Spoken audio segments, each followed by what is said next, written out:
Section 2. You will hear a woman talking on the radio about a project to conserve dormice in one area of the UK. First, you have some time to look at questions 11 to 14.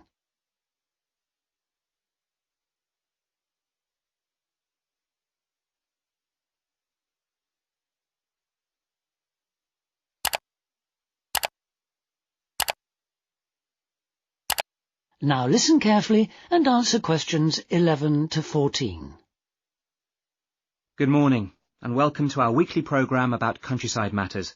With me today I have Jacky Lamerton. Jacky works for the nature organisation Action for Wildlife, and she's appealing for volunteers for a project she's organising.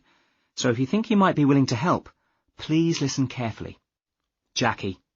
Thank you. Yes, as you've just heard, I represent a charity called Action for Wildlife, which works to protect plants and animals. And I'm here today to talk about a project to save a type of mouse known as a dormouse. We can still find the dormouse in this area, but in the last few decades, the number of dormice has seriously declined, not just in this country but across the world. There are several reasons for this: loss of habitat, climate change, competition for food. And this area of the UK is now regarded as one of the last strongholds. So naturally, we want to help the creature to survive here as much as we can. The aim of the first stage of our project is simply to identify specific locations where dormice are still to be found and estimate the number we have here.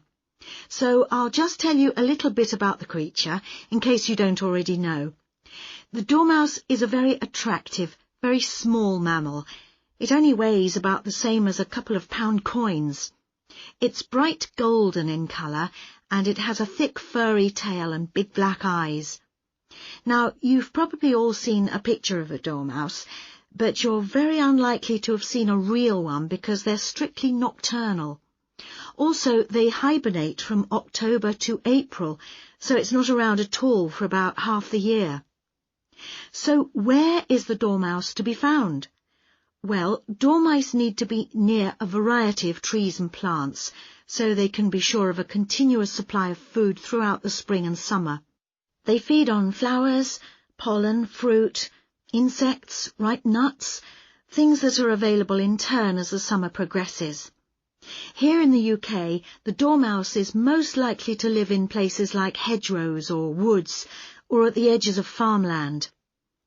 So how do we find out exactly where dormice are? Well, as they're hard to spot, as I said, we have to use indirect methods. Instead of trying to see dormice themselves, we look for evidence of dormouse activity. Dormice eat hazelnuts, so we'll be looking for the shells that dormice have opened to get at the nut inside.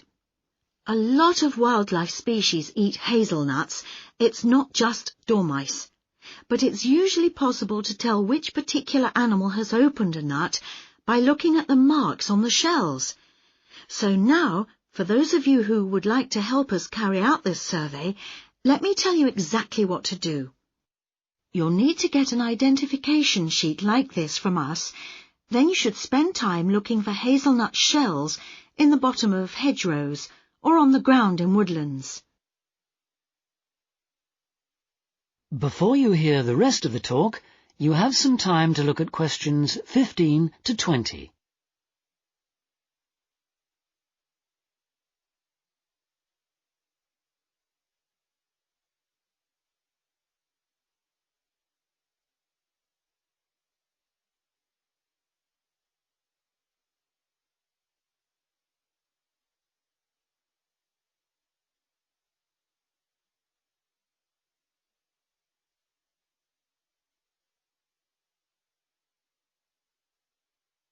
Now listen and answer questions 15 to 20. If you find one, use the identification sheet to try and establish what kind of creature has opened it. You'll see from the pictures on the sheet that different creatures do it in different ways. For example, you'll see that insects make a small hole in the shell, less than 2 millimeters across. Then there's another type of mouse called a wood mouse. Wood mice make a hole in the shell too, but they leave parallel tooth marks on the inner rim of the shell, as well as rough scratches on the surface. Thirdly, there are little mammals called voles. These creatures don't leave any marks on the surface, but they leave tooth marks on the inner rim of the hole. And these marks are neat and parallel, so they're fairly easy to identify. Then there are squirrels and birds. They both open the nuts, leaving half shells that have got jagged edges. And finally, we have our dormice. They make a hole in the shell that has a smooth inner edge, and the tooth marks it leaves are on the surface at an angle to the hole. And these are the ones we're looking for, of course. Firstly, if you do find any nuts which you think have been opened by dormice, you need to record their location as precisely as possible. You can use the grid references on a map, or you can sketch your own map, but if you do, be sure to include landmarks or road names. It's very important that we know exactly where the shells came from. Then put the nut shells in a small container. Any kind will do, a film box or a matchbox, anything that prevents them from being crushed in the post. And then finally, give them a label, just your name and contact details, and send them to Action for Wildlife. When we receive them, an expert will look at the shells to confirm your identification. The address to send them to is... That is the end of section 2. You now have half a minute to check your answers.